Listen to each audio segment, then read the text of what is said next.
Hello and welcome to another episode of A Fresh Perspective with Jeff Charles, with your boy, with your favorite conservatarian contrarian, Jeff Charles, where we prefer truth over narrative and principles over politics.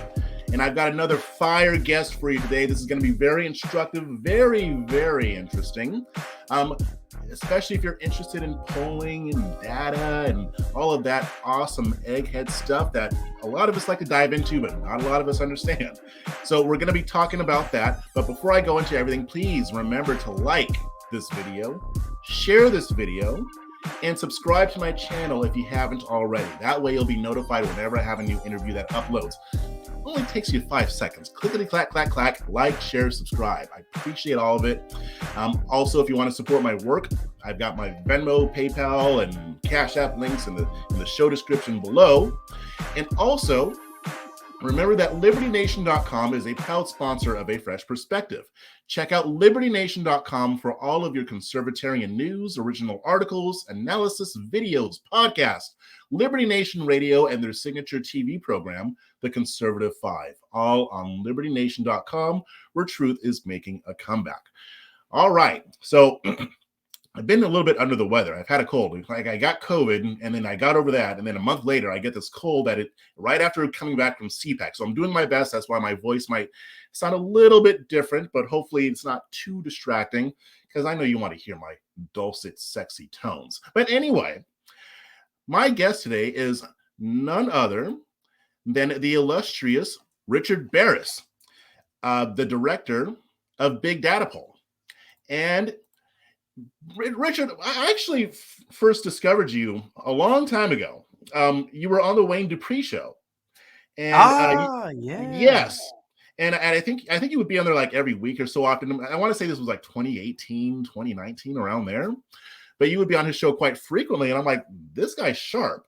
I mean, especially when it comes to polling. Everybody was all about the polling during the elections. And you seem to always have the most insightful takes on these things. So that's what really got you on my radar. But first off, welcome to the program. I'm glad that you're with me. Yeah, thanks for having me. I appreciate the invite. Wayne and I go way back. Yeah. I don't even remember. Good guy. Really good guy. And yeah, I remember those. That's for sure. It's good. Yeah. Good times. Good times. Yeah. So before we get into everything, why don't you tell us a little bit about yourself? Who is Richard Baris? Yeah, so you know what? Most people, they're like, Rich Baris, who? So most people know the People's Pundit, so that's what that when I go around different places, some people obviously, I would say people know, but some people don't, and then they'll say, oh, it's a People's Pundit. Oh, okay, I know this guy, right? So, but I'm a pollster, and I probably came in. Speaking of how far back Wayne and I go, Wayne came in doing his thing, but mine was always about the data, about the numbers. And, I came in swinging because there was something seriously wrong, has been for a long time. And at this, I guess, though, the real difference, how I've changed over the years is that I wasn't as cynical as I am now. So when I started, same thing, Wayne, we basically came up together. When I started, I really believed that these people were making, earnest mistakes. And, if I showed them how to do it better, and cheaper, they would like love me for it or something. Oh, yeah, man, that was far from the truth. Yeah, that was far from the truth. They couldn't stand me. They hated my guts for it. It's like anything else, really. If you're not in the club and you're not invited, you are certainly not appreciated. And that's how you'll be treated. But as time has gone on, you're probably thinking, what, the 2018 elections? Probably when you saw me commenting.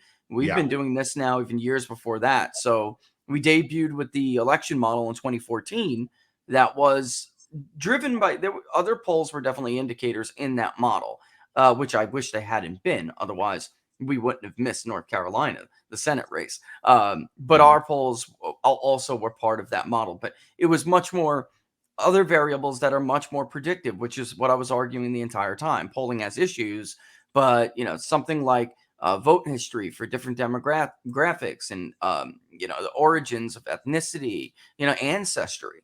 actually have a lot more predictive value: registration trends, economic indicators, presidential approval rating. Now it's the rage, right? Presidential approval rating, everybody's looking at going into the midterms to see how predictive it is that Republicans will take back the House. And it's probably the most off-cited indicator out there. But when we started this years ago, believe me, it wasn't, and we had to make that case. And now it's common knowledge, of course, victory has 1,000 fathers, and defeats an orphan. Right. But, taken as a fluke in 14.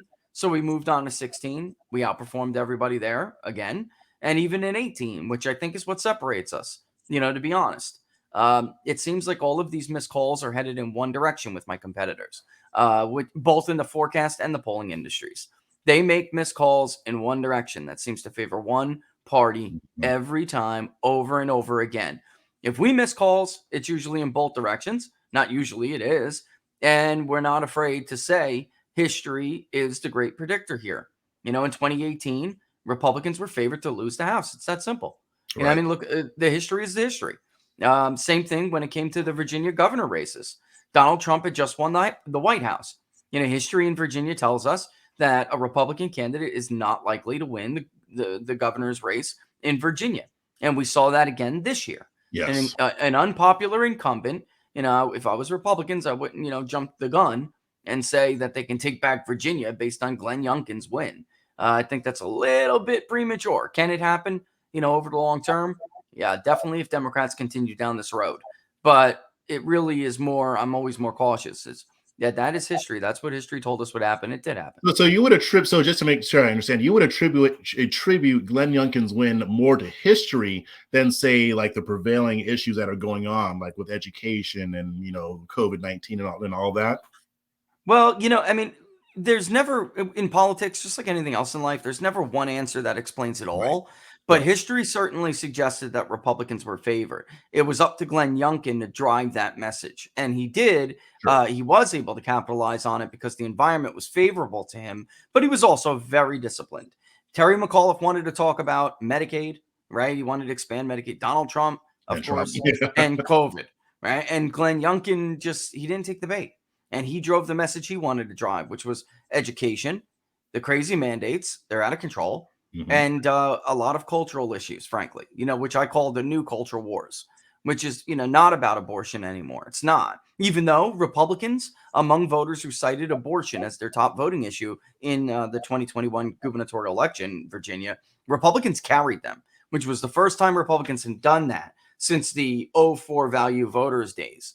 And, typically Democrats carry those voters who are most, concerned about those issues because other voters think of the economy. They'll choose the economy first, not women's rights or abortion issues. And Glenn Youngkin, he ran a fantastic campaign. And, as it goes right now, he's very popular for it because he's doing something that is really winning is the first part, right? Of winning the coalition. You got to hold it. And in order to do that, you really have to keep your promises. And he's doing it. He's doing it. But those new culture wars, we're talking about gender neutral bathrooms, right? We called it the revenge of the fathers. In our polling, it was incredible. We did see women, which should be females who have school-age children, which 18 or younger school-aged, are actually a good Democratic voting group in Virginia. Not so everywhere else, but in Virginia, they are. They tightened near a tie, which was incredible. But it was men who overwhelmingly, 65-35, just raced to Glenn Youngkin. And we saw that in the weeks before, which is that's what put him over the top. Wow, that's interesting. So, So here's a question. I mean, because you would mention some of the problems with polling, and I had heard you talk about this on Wayne's show quite a bit. Yeah. What would you say are the biggest problems with the polling industry since, let's say, 2016, the 2016 election and on up to now? What are some of the biggest issues that you see with the polling industry? I mean, you mentioned some of them, like they always go one way when they mess up or whatever. But why is this happening? What are some of the other issues? Well, I think we have to put them into two different categories. We have methodological problems, which is how the polls are conducted, and the modes that are being favored, by the media and their favorite pollsters, and it's really hard to break that mold.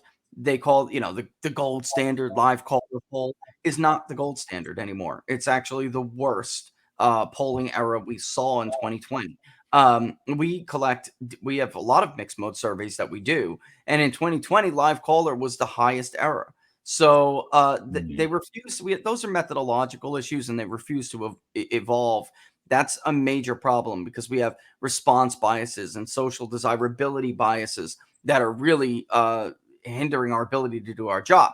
But they can't address them because of the other problem, which is really an ethical issue.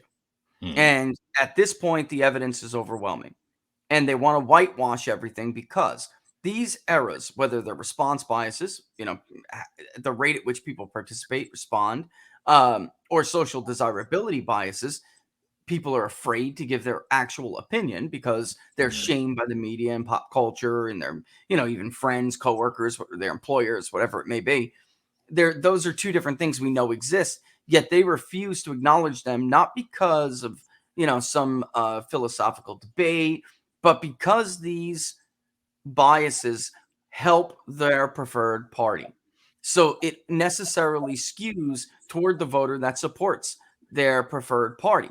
At this point, I would say the vast majority know this, and they simply don't care because they get to use it as an excuse for why they were wrong and why their polling created a narrative that was untrue.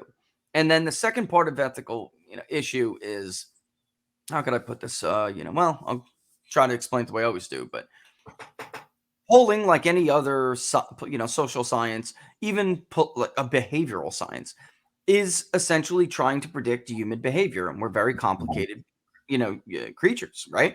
But you definitely cannot predict the behavior of anyone or anything if you don't understand them.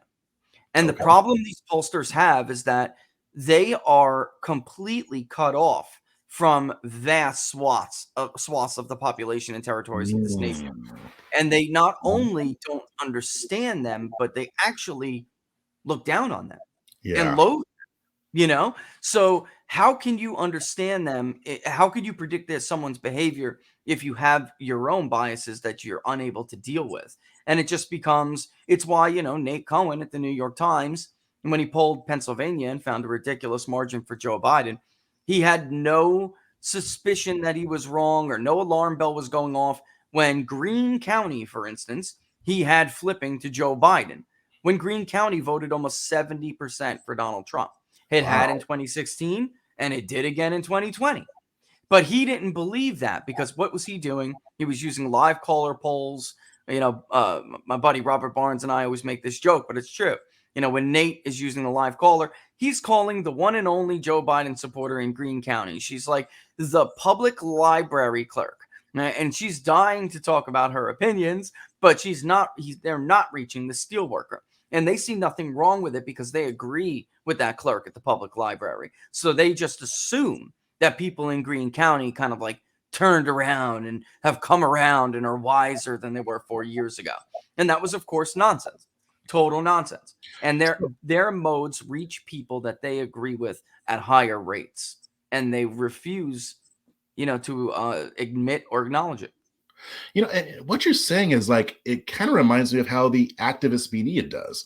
I mean, they do have a very denigrating attitude towards certain parts of the country. Yes. So it sounds like a lot of that mirrors that. But here's my question. Do you think, if they're contacting the one Joe Biden voter in whatever county that was, how much of this is on purpose and how much of this is just their bias? So just, them not, maybe they're doing this unconsciously because they do have a bias, or is it a little bit of both or one or the other? Yeah. What do you think? I think it's a little bit of both. And years ago, I would have said that this is just philosophical differences on how to reach people. And at this point, though, there's some that I'm sure, we've noticed pollsters have tried, like Quinnipiac. It's almost like they watched an episode of the show and decided to copy the suggestions, verbatim. So we do see some people making an effort. However, there's a lot of things that they still do that raise my eyebrow that, make me think, how could Tim Malloy not know what he's doing wrong here after so many bad elections for them. He's still doing this wrong. They're still doing that wrong. The Maris poll just came out the other day, the one and only poll claiming that Joe Biden got a significant bump after the State of the Union. Nobody else is finding that. In fact, the district we've been polling, Joe Biden carried with 52% of the vote. He just fell below 40. There was no discernible bump whatsoever. The Maris poll refuses to acknowledge that they have to wait for certain groups that they're simply not reaching. And they wouldn't do it in 2020. They went from Trump +4 in Florida to Biden +6. And of course, that was a 9.5 point miss, way outside of sampling error. So when you're that far outside, like ABC News, Washington Post, Biden +17 in Wisconsin, when, I think there's a really good argument to make with indefinitely confined and other issues that the special counsel's finding in Wisconsin. We could say he officially won by like 0.2 of a percentage point. 17 points is indefensible. I don't know how you do that without that being intentional. I just don't know. Even, these states were close in our polling, very close. Our sampling error was 2.1. So really, it showed that either candidate could have won those battleground states in the Midwest. Right. Ohio was not. And yet you had the pollsters like the New York Times and Fox News, giving Biden the advantage in Ohio. It was nuts. I just don't know how those results, and I think there are people still trying to do the best job they can. They're just not very good at their job. I think that's a big part of it too. The Morning Consult, for instance, the Economist who takes their data from YouGov. It's not really YouGov. You can't blame them for it. It's the people at The Economist who get the data, the source data, and then decide how they're going to weight it. That stuff's intentional.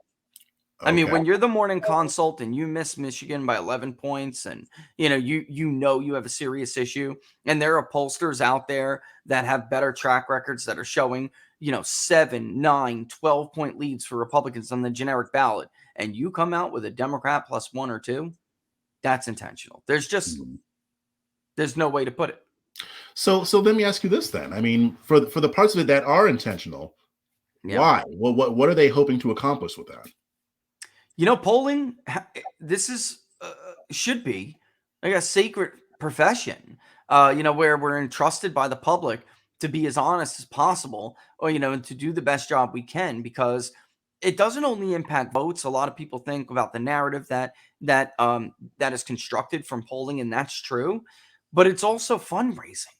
When Biden's ahead by 17 points in Wisconsin, how many people in Wisconsin ran to the Trump campaign to donate over it? Now, Trump did very well still with low, and he did it through low dollar donations, but it would no doubt have been a lot better, and his voters would have been, a lot more, or potential voters would have been a lot more excited to vote for him.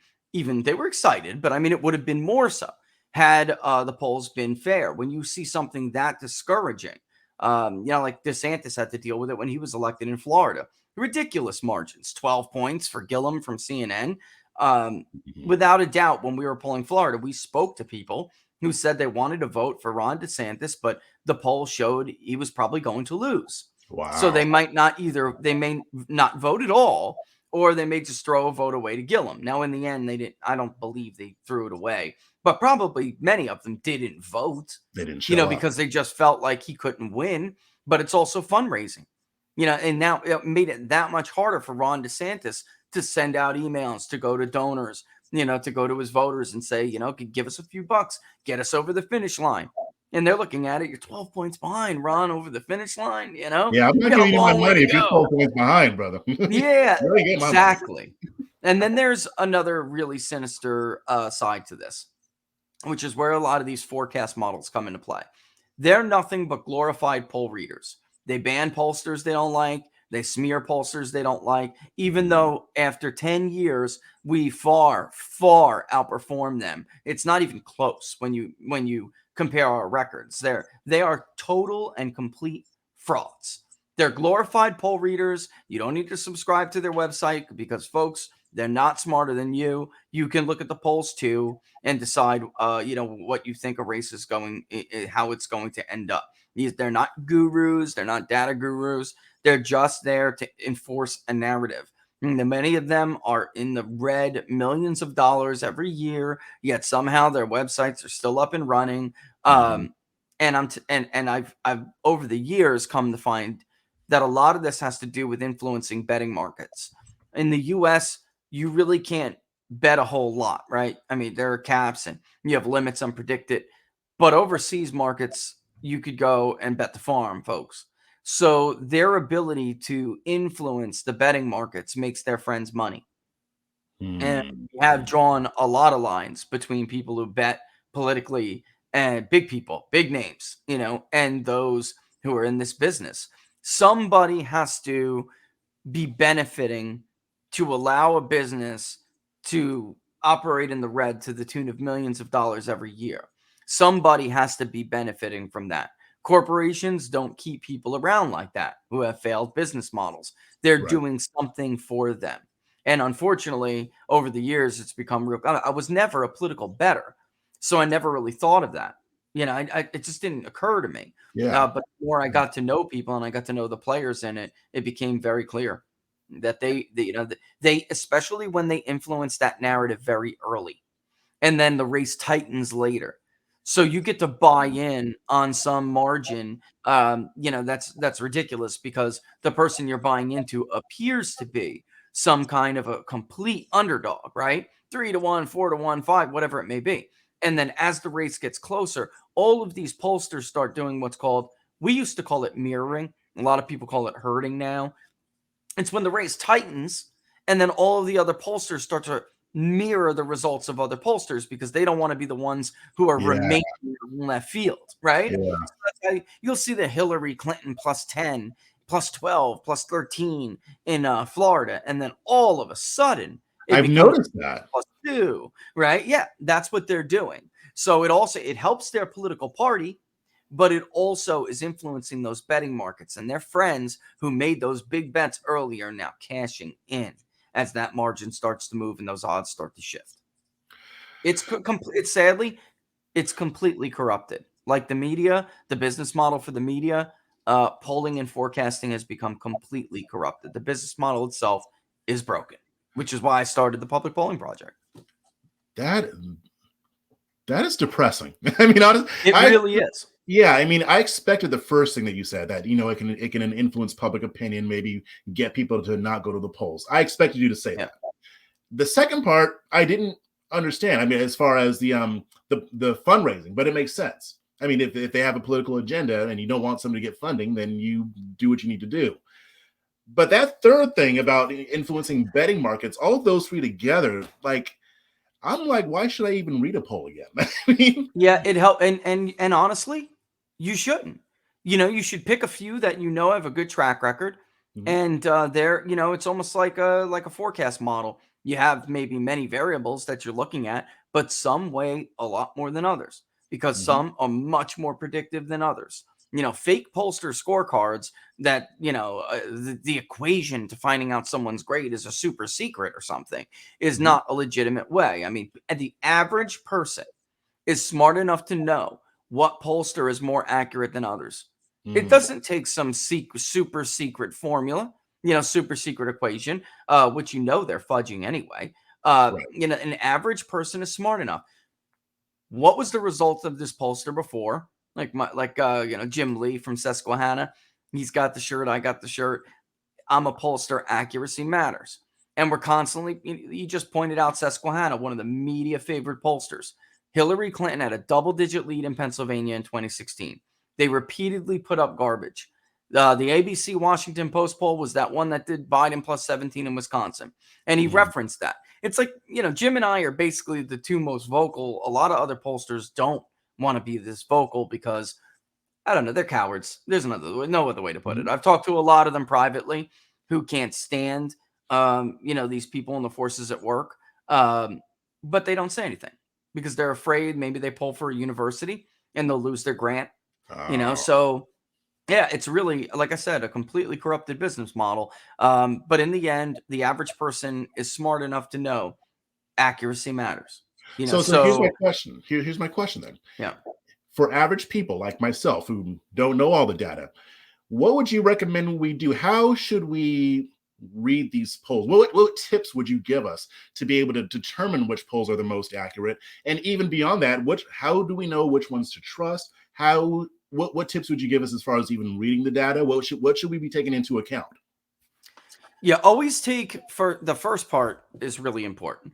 Always take into an account that every pollster is making, they're basically making presuppositions, and they're making assumptions about the electorate and the nature of the electorate. Years ago, it used to be part of your job to decide who is a likely voter electorate, right? So as we got closer, the pollster really had to shift gears closer to an election to decide who is actually going to come out and vote.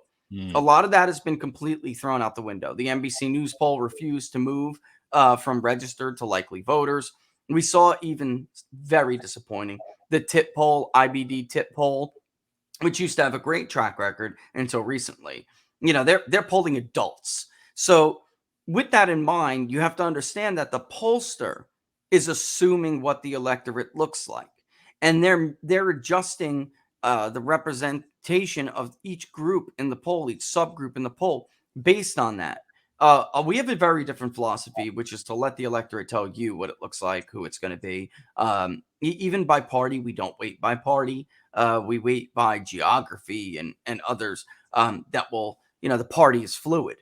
So if you weight by party, how can you possibly know from one month to the next how the electorate is shifting in favor of one party or the other if you repeatedly keep that party weight fixed? So we don't believe in that. And even age groups. Does NBC really think that 18 to 29-year-olds are going to make up 30% of the registered voter universe?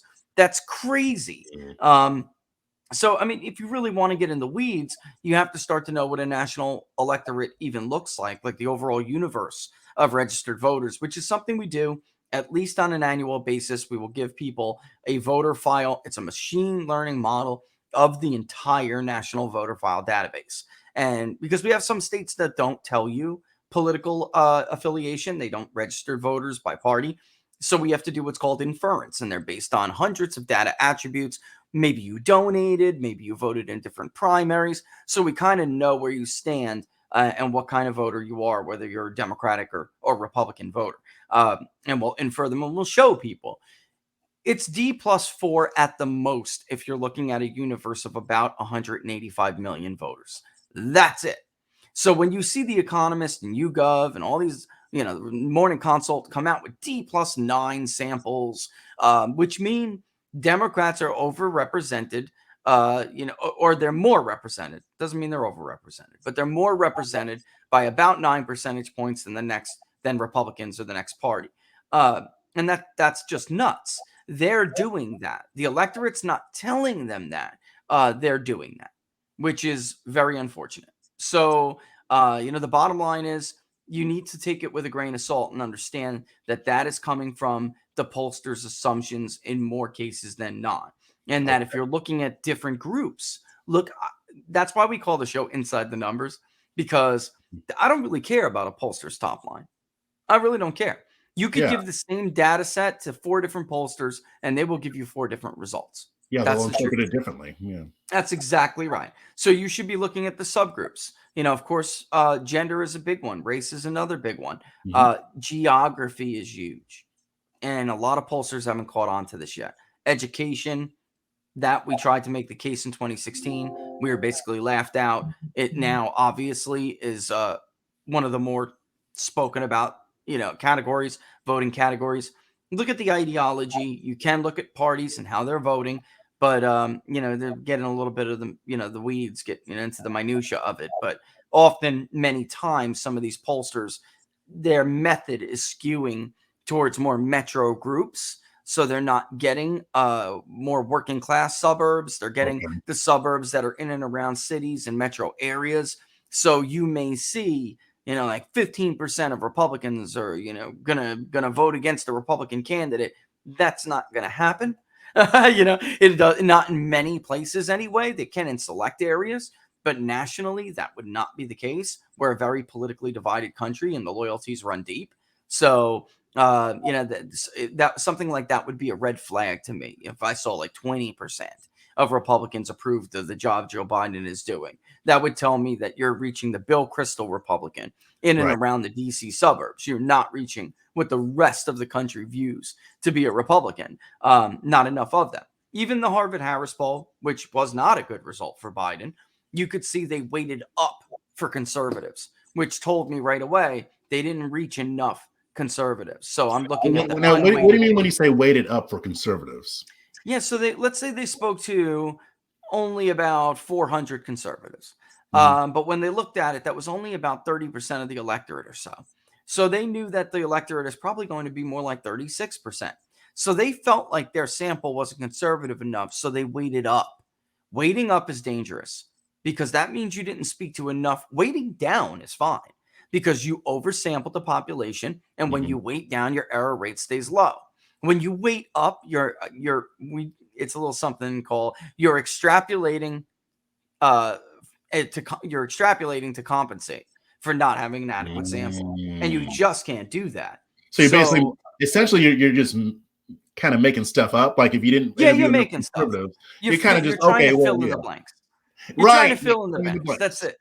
And that's dangerous as a pollster. And in the weighting software that we use, I show people, viewers all the time. If you do that, you'll spike or you'll decline from maybe a 95%, confidence, that your weighting didn't change the overall outcome. You could spike into the 60s weighting up for any given population. It's very bad. It's just not a good practice. It's not best practice to do. Yet people do it all the time. Monmouth Poll, Patrick Murray, he does it all the time. He's been doing it since I've noticed since 2016, which is why he's not a very accurate pollster. And we've spoken to people who have worked for him before, and they flat told us that he was just double counting responses and filling in the blanks. And he's never, publicly admitted it before, but I've had someone who worked with him say he loves, quote, to put his thumb on the scale. That is unquote. Man. So this is and by the way, another media favorite pollster, A-rated on the fake pollster scorecard, right? So how do people know the difference? It's very simple. Track record. How close were they to the election result? Number one. And number two, in that same race, had they been polling it a while, did they make wild gyrations in their so the electorate, the truth is the electorate just doesn't swing that much. Not in any given election cycle. So if you saw like Biden plus 12 in a battleground state, and then a pollster heard it at the last minute or mirrored at the last minute to Biden plus one or even a Trump plus one, that pollster is full of it. And so if you only look at their final result, you may get tricked into thinking that pollster's, not only accurate but ethical. They have character, and in many cases, unfortunately, they're just engaging in mirroring because they don't want to look like the fool at the end of the Yeah. day. So any average person could see what a pollster had 6 months before, and races definitely change. But I'm talking about, we tried to prove this in 2016, starting to track before the July 4th holiday and tracked all the way up into the election. And the consistency of vote preference was, if we used the same universe of voters, was remarkable. And what did that tell us? People generally, majority of them, had their mind made up. Very small percent was persuadable. It really comes down to who's going to vote. That's how you change an election. Mm-hmm. It's not vote preference itself. Excuse me. It's basically getting the right people to come out and vote, depending on what That's side you're right. on. Yeah, yeah, Barack Obama was a genius at that. yeah. I mean, 2012, had the entire electorate come out, Barack Obama would have lost, but he didn't because he got his voters out, and Mitt Romney could not. Same with Stacey Abrams in Georgia, That's not right. her governor's race. I'm talking about the Senate races, what they were doing as far as Absolutely. getting people out to vote. Yeah. That's a whole other thing that we can talk about. But before we go forward, I just want to remind you guys to do not forget to head on over to libertynation.com, a proud sponsor of A Fresh Perspective, where you can sign up for the daily briefing. You can check out the latest cutting edge new conservative news and analysis with none of the spin and all the nuance. At libertynation.com, you're going to get detailed analysis from a conservatarian, conservative, traditional Republican, libertarian point of view. We even have anarcho-capitalists who provide certain insights on the issues of the day. So you're not going to get that usual superficial spin at libertynation.com. You're going to get detailed analysis. You're going to get some keen insights, and it's going to always make you think. So always check out new and original material on libertynation.com, conservative news where truth matters. So, Rich, you're kind of blowing my mind here a little bit, honestly. Like, I expected to learn some things that I didn't know. I knew that the polling industry had issues with corruption. I didn't know how deep it goes, and I'm sure we can even talk longer about this. Maybe we can do this again sometime. But with anytime, big data, on big data poll, like a lot of things that you taught me just now about how you should look at a poll, like you look at their track record, but you also look at how they were polling all along the campaign. Yeah. Big data poll, does it also offer those types of insights as well, or what does big data poll do? So we really have pioneered digital research modes. The world is changing.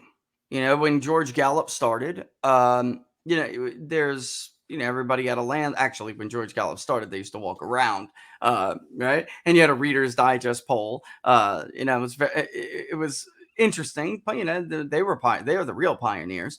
But over time, it was easier for the pollsters like Gallup and others who were thought of as really it was Gallup. They were the gold standard. But everybody had a landline. The entire population was pretty much reachable during the same, through the same mode, which was the landline phone. Times have changed, and simply adding cell phones to live caller interviews has not worked. And we know it hasn't because different groups of people respond to different modes at different rates. And we have been really trying to get this industry to evolve. So when a client comes to us, we do try to educate them. And if there's somebody else who may be putting in, a bid for a particular client, we will absolutely sit down with them and tell them what they will get with Big Data Poll that they're not going to get from other clients. And if that means pulling and researching somebody else's record to show them the inferior track record compared to us, we'll do it. Because even in the end, if they don't go with us, at least we tried to educate them. So yeah, there's a wide range. And a lot of, by the way, what we do at Big Data Poll is not even inherently political. And that's what really bothers me about political polling. The entire data collection industry, market research, whatever you want to call, whatever branch of it, they're dominated by leftists. That's just true. However, they're not partisan when we're doing private work outside of the political sphere. So, I mean, not that I want to out them, but we have been hired by left-wing organizations to conduct branding campaigns, to reach out to their client base, left-wing, definitely corporations that you would consider left-wing, to conduct employer satisfaction surveys, proxy votes for unions because of the software we use. We do a lot of different things, and none of this other stuff ever comes up. Everybody is pretty much willing to engage in debate about these different modes, what's best, what is not, what is more tailored to the client's needs and what is not. It's not a one-size-fits-all policy like it is in the political world, and there's no personal smears involved. And there is no refuting what we know. And I'll give you a great example, simply because it doesn't match the political narrative. So a poll that I just, brought up as something that's really becoming a problem, the Morning Consult Politico poll. We know we know Politico is left-wing. Right. We know Consult used to do a lot of research in healthcare issues. That would obviously suggest they're not right-wing. Okay. They're a panel poll, which is fine. One of the source panel has always had issues, but it became clear during COVID that 2016 was totally different. The panels were more representative and actually sometimes tend to skew a little bit too working class, which what's a panel poll? So it's an online panel. You have people that have opted in to be part of this online panel. And we don't believe in compensating people. We have a different way of doing it, or directly compensating them, I should say, because we do have partners we work with that some of them do compensate. But our favored method is offering charities. We know that there are left-wing charities, right-wing charities, charities that are nonpartisan. And if somebody has a high degree of civic obligation within them, like that we know they're going to vote, for instance, then they would appeal. It would appeal to them to spend 8 minutes of their life taking an interview online if it means a few bucks to St. Jude's, if it means a few bucks, which is nonpartisan, if it means a few bucks to, let's say, Samaritan's Purse on the right? Christian foundation that does humanitarian work. They're in Ukraine. They help with COVID, hurricanes. But then you have left-wing causes like Greenpeace and Amnesty International, whatever it may be. So if you offer them a broad range of charities on the political spectrum, that you're really attracting as many people as diverse as you can. Right. Now, some others like YouGov and just give people money. And, what are they going to do? They'll get points towards a Kohl's gift card. So maybe that college girl who needs I always say it, but it's true. Maybe because that one voter told me this. Maybe that college girl who is 19 years old never intended to vote, but she takes these surveys for YouGov so she could get a Kohl's gift card and buy a new bra. She's tight budgeted. She doesn't have a lot of money, so she's got to get it some way, right? And that I got from a 19-year-old girl who we talked to. I didn't know we can do that. I might be checking that out myself. Maybe not Kohl's for a bra, but maybe something else. You'll earn points. Survey Monkey, they do charity, which is good. It's just that. Again, some of their weighting is problematic. That's on them. That's not on the data that they collected. I've compared SurveyMonkey's panel to our own, and it's not that bad. It wasn't back then. It did not lean that liberal. They weighted to lean liberal. But as 2016 and 18 rolled on, and then COVID came, you had a lot of people who were Zoomers, professional class Zoomers, who didn't really lose their job, but then found themselves at home with a lot of time on their hands. And they signed up, to basically, they didn't care whether you paid them or not. They just were kind of fanatical and just wanted to click Orange Man Bad all day long on their keyboard. And the panels blew up with educated professional class people. All the major panel providers, if you don't have your own, Dynata, Cint, right? They all acknowledge this. Yet Morning Consult just carried on, got more educated, more liberal, as if it reflected a change of opinion. It didn't. It reflected a change in pandemic influence on, it reflected a change on the, the impact that policy had on who gets recruited for these panels. Now, we do like panels. We do use panels for sure. But a lot of our stuff, we very much like to, if not source from the voter file, then at least do what is called a data append or a dedupe, which means we know this person on the panel. Can I find their record on the voter file? Because if not, it's just a consumer panel like YouGov, and it's garbage. Frankly, if you're trying to predict elections, if you're doing a brand marketing campaign, there's nothing wrong with it. But if you're trying to predict an election, it's garbage. And you'll find that 19-year-old girl who just wants her Kohl's gift card. She's not going to vote, even though she told YouGov multiple times she was voting for Hillary Clinton. That did not happen. So that's a perfect example how you fall into that trap. And now over time, again, we have new methods. I don't want to give it away because, frankly, I don't want to give away the competition. But a lot of people did discover how absolutely beneficial is not even the word. Let's just use beneficial. How beneficial SMS can be to reaching voters who otherwise are very difficult to reach.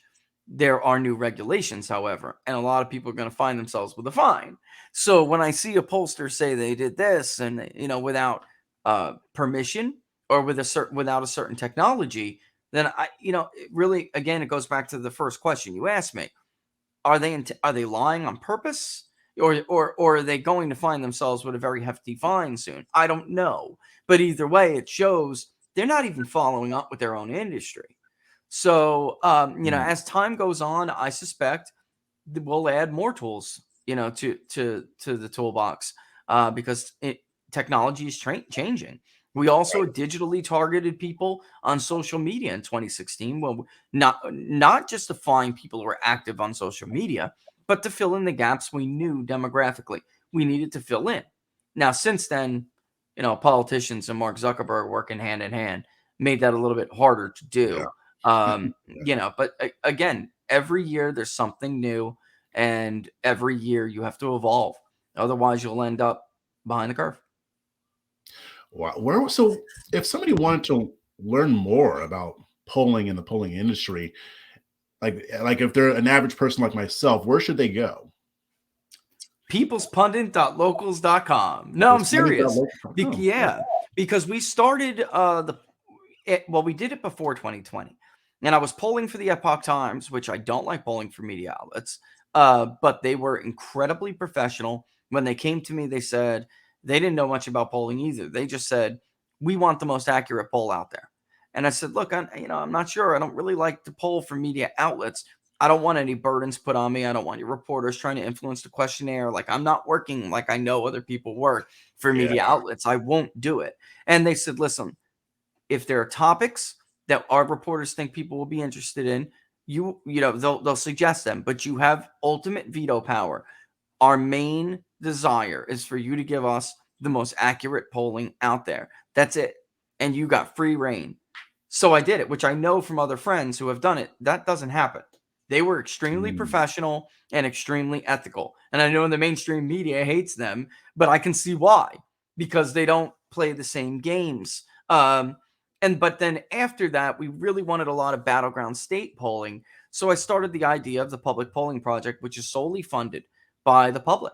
Anyone you would hear from it, you would hear about it, obviously, from people who followed me on Locals, were supporters on Locals, or joined up, watched on YouTube. They watched Inside the Numbers on YouTube, which is really, we talk about a lot of things on the show, but it is dominated by polling. And economic stuff, but we're getting into other stuff as things go, as time goes on. We talked about Ukraine and Russia, what's going on there from an empirical research point of view. But you'll learn a lot about polling just from there. And I decided we're never going to be able to beat these guys in a narrative war, because they always have more money and more outlets, right? So they can create a fake polling consensus simply by following each other's lead, and they have the money to do that. And plus, it shouldn't be a narrative war. It should be a war for who can be more accurate, who can be more truthful. So I didn't want to engage in this tit for tat. And I thought the best way to do this is to be more transparent and be more accurate. Accuracy is one thing, and of course it matters. But what is the cure, for corruption? It's transparency. It's sunlight. So I decided to show people the inner machinations at polling on a level that people have never seen before. Not only how many men did we talk to, how many Republicans or Democrats did we talk to, where did we talk to them? So you could literally view on a map where each response is coming from to prove the point that geography really does matter, and why I was, I walked them through it when we were doing these battleground states every day. I would say, okay, we collected another 400 responses. Here's where they came from. Here's what it looks like. Here's the problem with that. And here's why we need to keep going another day or two. We just did it on a completely different level, and it was successful. So after the inauguration of Joe Biden, I decided we were going to do this, on a national level as well, national polling. And it's actually now the 1-year anniversary of it. Our polling that's going to be done soon, very soon, by this weekend, likely, is the anniversary of the first one under Joe Biden for really the national project. And we've had a lot of interest in it because we're showing them a level of information and transparency, which the New York Post pointed out. He's doing this at a above average transparency. People are seeing things they don't see with polls. And I think there's a big market for that. There's like a hunger for this information to learn more than just the headline. People want the truth. I mean, yes, there are a lot of times we do like to just hear what we want to hear, but I think that a lot of people at the bottom line is they want to hear the truth. So I can see why. So yeah, definitely, I would recommend anybody check out People's Pundit Daily, and because there's not Or just peoplespundit.locals.com. locals.com. My bad. Peoplespundit.locals.com. Yeah. People's Pundit Daily Peoplespundit.locals.com. will soon be peoplespundit.tv, which will change. We just focused a little bit more on elections first, although Mhm. that will be available on the site. Yeah, but that's what we do there. And we even allow on the locals community, if you're a supporter or if you're a contributor to the project, you can kind of give us input. What do you want us to poll the people about? Which is an interesting model because we find ourselves at least a month, 2 months ahead of the media polls because we're getting we're able to do something they can't do. Even if they wanted to, they can't do it, which is get feedback first. What are you interested in? What's on your mind? Right. And it's amazing how prescient the information is and how ahead of the curve we are on all of it. And the more that we show that, then the more, what we gain in support. So we are the first successful ever. Wow. There are people who have tried to do it in the past, but it failed. We're the first successful polling project that's solely funded by the public. So I have no special interest. I have no media sponsor or corporate sponsor it was breathing down my back for a certain Right. result. I have none of that. I have people who want the truth. That's So it. yes, okay, great. So just real quick, but the last few minutes here, why don't we talk about the upcoming midterm elections? What? Sure. So for 2022, for November, from based on what you have seen, what are the top, like let's say the top 3 to 5 issues that people are most focused on for this upcoming Yeah, election? that's a great question. Right now, inflation. Mhm. And we say cost of living inflation. That's how we word it on our survey. And the reason why we do is because if they choose that, they get another question. It's basically using something called logic. Only they will get it. Yeah, And if you answered something else, others won't get it. They'll move they on don't to the get it. next Yeah. question. Yep. And we'll ask them the CPI. We'll give them the CPI. What about cost of living and inflation made you choose it as your top voting issue? And then we'll give them groceries, food prices, gas, gas prices, utilities, housing and shelter. And right now, inflation is by far the number one issue and gaining. Jobs in the economy generally is number 2 in our polling. And then number 3 in our last survey. That's why I'm very, very eager to get back out in the field and see how things changed Mhm. since last month.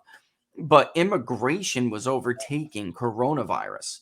And you have to Really? wonder whether it was incredible. You have to wonder whether or not something like a foreign policy issue changes that dynamic. I'm not sure it Okay. will, frankly, because the opposition against any kind of intervention in Ukraine is pretty significant. So you have those top 2 for sure. In some of the district polling we're doing in congressional races, coronavirus is like number 5, 6, 7, 8. And what That makes changed sense. what changed is it depends what area of the country you're asking for sure. But people who pick coronavirus, they get another question like we do for cost of living and inflation. And we'll ask them whether or not they believe that the policies are too strict, not strict enough, or just about right. The maybe 3 months, I would say, over the last 3 months, too strict is just running away with it. So, that's why you see all of, not to be political, it's just the truth. That's why you see all of these Democrats running for the Yep. hills on these policies. They have completely bet on the wrong horse. And I don't know how now they can just kind of claim victory and move on as if like something changed. The only thing, there is no science that changed on masking, for instance. The Right. only thing that changed, and everyone is using this phrase now. I tweeted it, and it caught on. But I'm glad because it's true. The only science that changed is the political science. The polling Yep. has eroded badly for Democrats on COVID, and if you are choosing COVID as your top issue, you are now much more likely to say it's because you are afraid of what Democrats did and will do again potentially if there is a next wave. A lot of parents deeply concerned about their children getting the vaccine and being forced to get the vaccine. They do not want to do that. So there's a lot of fear out there. What if there's some other variant that crosses some arbitrary threshold of cases per day, are we going to go back into this theater? And there's like a trauma out there from this. There is a trauma they have caused. I hate to put it this way, but they have caused like a mental illness in many people. It's a fear, I believe like a it. PTSD. Yeah, I think so too. I've been seeing this, and you see these articles where they talk about how people are some people are afraid to go back to normal. Yes. So I'm like, yeah, there's absolutely no way that this did not inflict some type of psychological issues on the populace. There's just no way it could not have done that. And you can see it in the polling. You can. And there are still those too who are hanging on, like who think we're all going to kill them because we've decided to take our masks off. Now, the good news for people who are sane and rational is that they're very small. Right. They are a very, very small sector of the overall population. Thank the heavens, because there's nothing you could say to these people. These are the same people, by the way, who think that if you get coronavirus, you're probably 50% likely or more to have to be hospitalized. They're not informed yet they claim to be some of the most educated among us. And crime, by the way, is becoming another serious issue. Crime is starting to surge too. Public education is kind of hanging there, in the sixth, the people, and election reform has always had a solid chunk. But the top three, I would say 3 is yet to be really solidified. 1 and 2, I think that picture's clear. And I don't think it's going to change until we get to the midterm. It's inflation, and then it's jobs in the economy, which we say together. We say cost of living and inflation, and then jobs and the economy. So that's how we word it. Yeah. And I think that third spot hasn't revealed itself yet, to be the dominant third issue. But I think that it's definitely a Republican environment. It's a question of whether they shoot themselves in the foot. I always say never underestimate the ability of the GOP to snatch defeat from the jaws of victory. But it's so true. Now, what do you think about? I think we're probably going to take back the House. What do you think about the Senate? Do you think that that's in play, or do you think not so much right now? We're going to be doing a lot more state polling, which I can't wait to do. We did some in obviously Virginia when that race was up. We've been doing some in Georgia. Biden is below 30 in the last time we polled for somebody in the state of Georgia. The last public one we did, he was at 41. And the one we did that was not public, he was at 38. And then I even saw some, kind of rather left-leaning pollsters have Biden in the mid to low 30s in a state like Georgia. If that's true, Raphael Warnock will not hold on. All right. We are just our ticket splitting behavior, which goes back to real predictive indicators. Americans have, under the era of Barack Obama, we went from 90% anti-ticket splitting to 95 during his first midterm.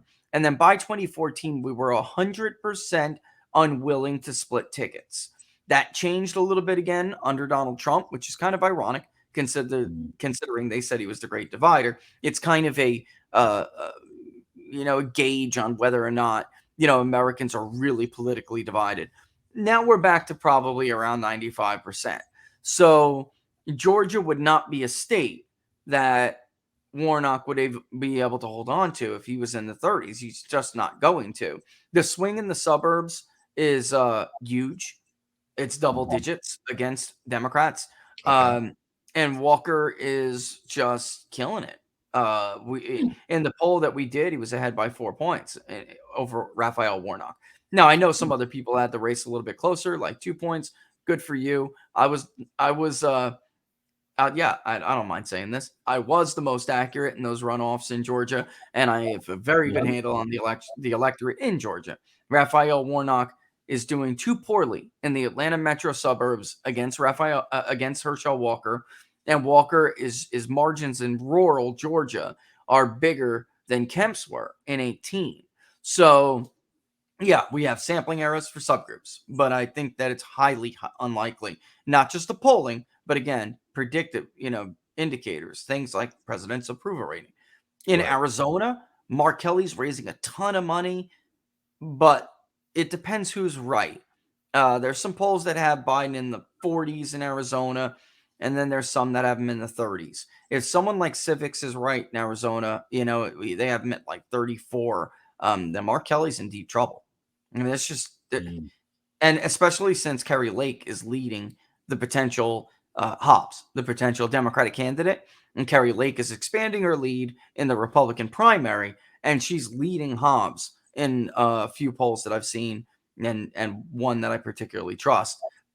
She is the only one leading Hobbs, by the way. But if Kerry Lake ends up being the nominee, you're going to really see that Republican base come out disproportionate to Democrats. And Kerry Lake is probably going to bring that Trump voter that McSally could not get out to the polls or not get to vote for her. Donald Trump stomped Biden among these working men who were independent, called themselves either moderate or conservative, yet McSally kind of split them with Mark Kelly. So I see. This will be a very different, so if Kerry Lake's at the top of the ballot, they may realize they may have voter remorse, and they may say, Mark Kelly just turned out to be a pretty left-wing guy. He ran as a moderate, remember. He is not acting like Kirsten Sinema, is he? Right. No, not at all. Sinema's brilliant. Yeah, she is. I mean, as much flack as she gets, I'm like, you guys don't understand what's going on here. I mean, she's doing what her constituents want, and you want the rest of the world to believe that's not the case. Nobody's buying that. Yeah, and I think Pennsylvania leans Republican, so they would hold that. I do. Again, one pollster that I actually trust, which is Jim at Susquehanna, he knows his state. He knows it inside and out, and it would be a 3-4 point margin most likely. But that comes down, it does matter who the candidate is. If they didn't use family court to take out the likely Republican nominee, Sean Parnell, then I think Parnell would have ran away with that race. I do. But now it's likely to be closer, which Jim's polling does suggest, but it still does suggest that he has that advantage, that the Republicans do have that advantage. But you have a state like New Hampshire where Sununu's not in. And that's the one guy who could have taken Hassan out. And Hassan barely survived last time, folks. She barely survived. And that was a year that does not appear to have been this favorable. New Hampshire may not be as... Virginia's more, let me put it this way. Demographically, especially along racial lines, Virginia is obviously more diverse than New Hampshire. Yet they both voted at similar margins for Joe Biden. So Hassan knows, the Democrats know that they're in big trouble there. If it's an 85% white electorate and the white working class are just a hair more disproportionate, she's done. But it is a harder seat to take. It definitely is. Yeah. So I think, it's probably 60-40 Republican advantage right now. Okay. And I don't say that like other forecast models. I say that like 60-40, what 60-40 means. They have an edge. It's just not a big one yet, but some of that will iron out during the primaries. Val Demings has no chance in Florida. Right. I mean, some of this stuff is just pipe dreams. DeSantis is going to crush Charlie Crist in Florida for the governor's race, and down ballot, Marco Rubio is going to crush Val Demings. So, I mean, some of this stuff is just laughable, right? Mm-hmm. The chance Ron Johnson in Wisconsin, speaking to kind of bring up some of these polls, like Marquette used to be the gold standard, Marquette Law in Wisconsin. They have not been lately. Not only have they missed in their final projections, but they have shown larger Democratic leads at the early stages, such as where we are right now. So they show Ron Johnson looking like he's headed for defeat. Well, they did in 2016 too. And Ron Johnson was one of the first races called. I mean, so Wisconsin is a difficult state to poll too. I will say that, to be fair. It doesn't, it looks more like Iowa in many areas of the state than it does look like Pennsylvania or Wisconsin. It is 2/3 rural. It is not like, geographically, it is not like those other two Midwestern states. It is exactly the kind of geography that these modern pollsters absolutely stink at reaching. And Marquette is no different. Marquette is no different. That's why they stopped releasing their maps.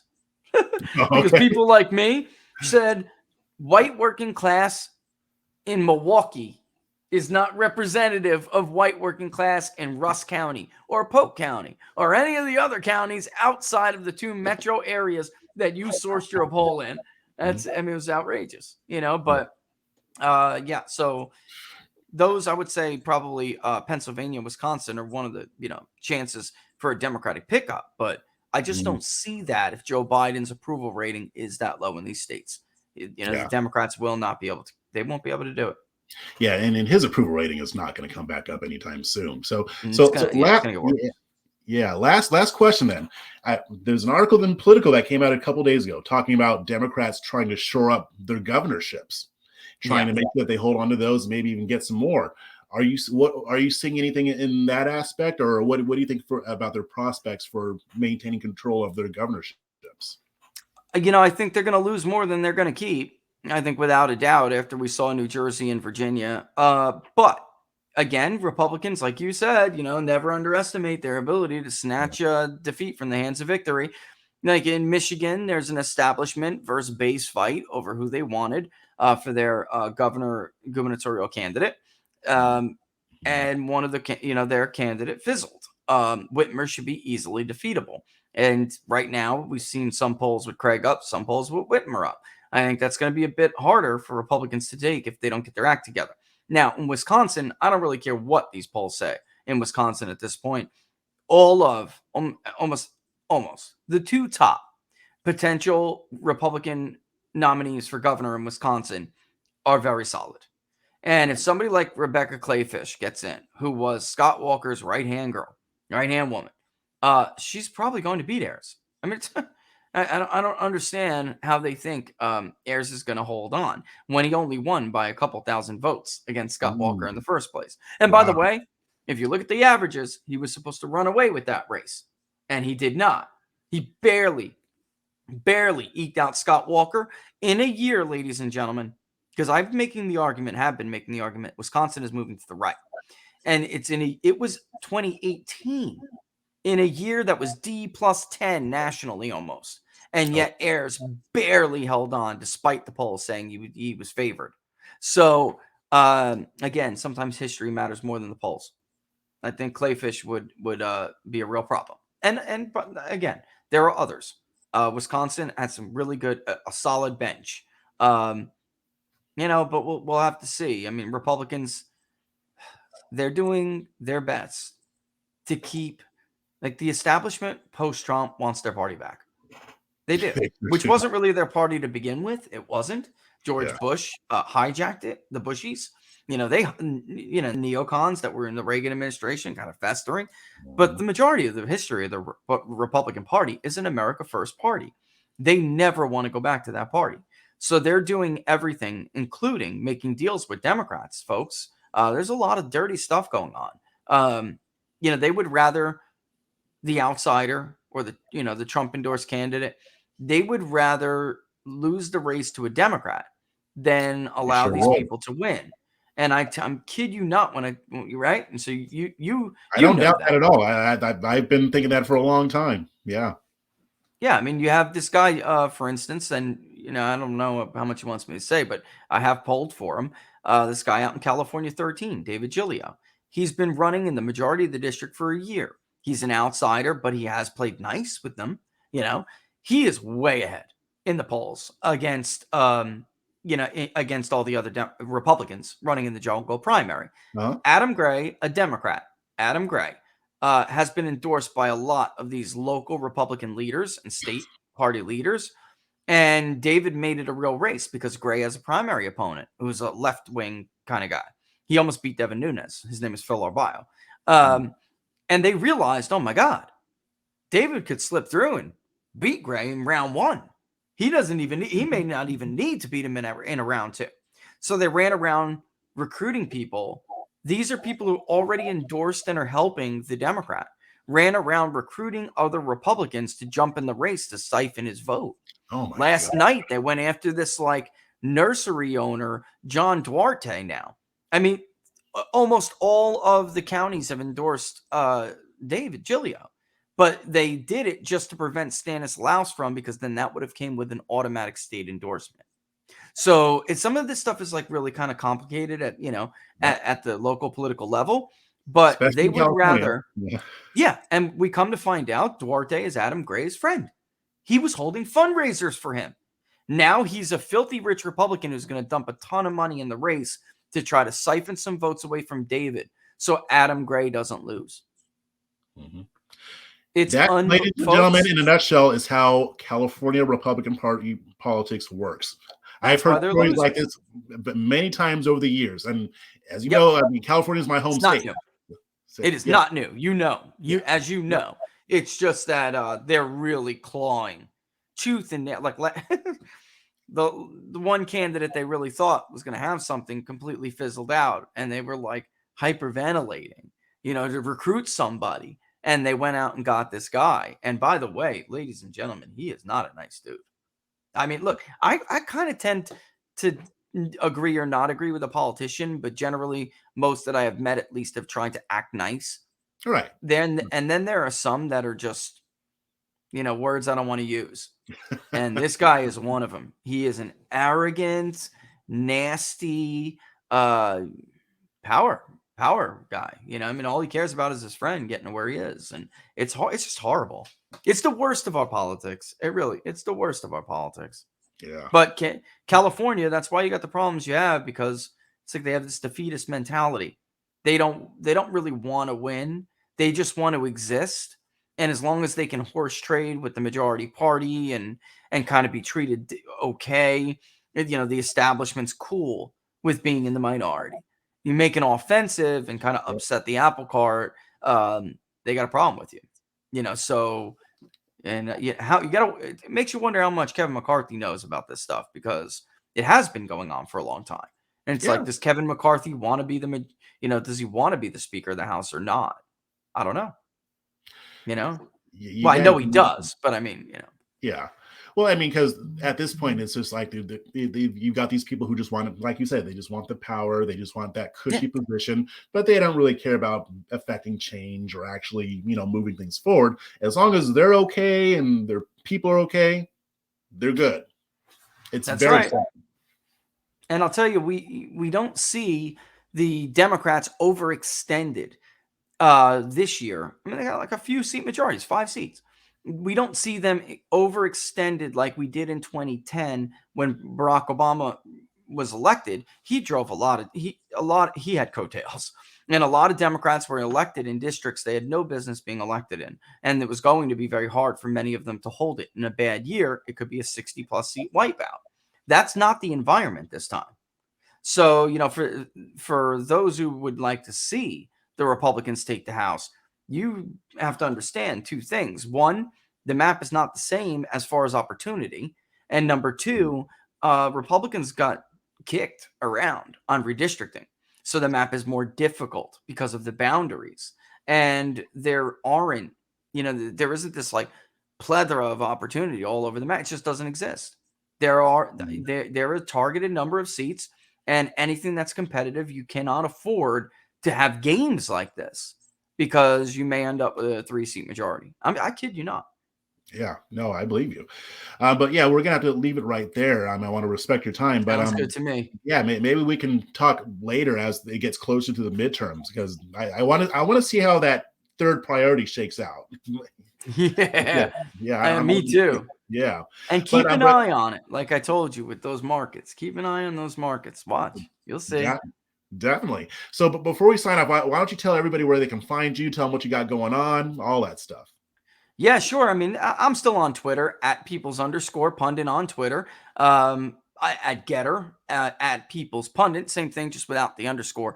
But the home community is the locals community. It's peoplespundit.locals.com. Anybody can sign up there. You can sign up and become a supporter, which gets you exclusive content, embargoed polls, streams we do that others that regular members can't see, of course. But really, if you want to learn more about polling, like you said before, that's where we really interact. And the community is savvy. If they're savvy, I mean, it's amazing to watch people learn. It's cool. It's a different kind of social media environment. I don't even think it is really a social media environment. It's a social something, but it's more like a community. And that's really that's the social home. It is. Awesome. Great. Well, definitely thank you for joining the program, and I'm looking forward to speaking to you again soon. Thanks for having me. All the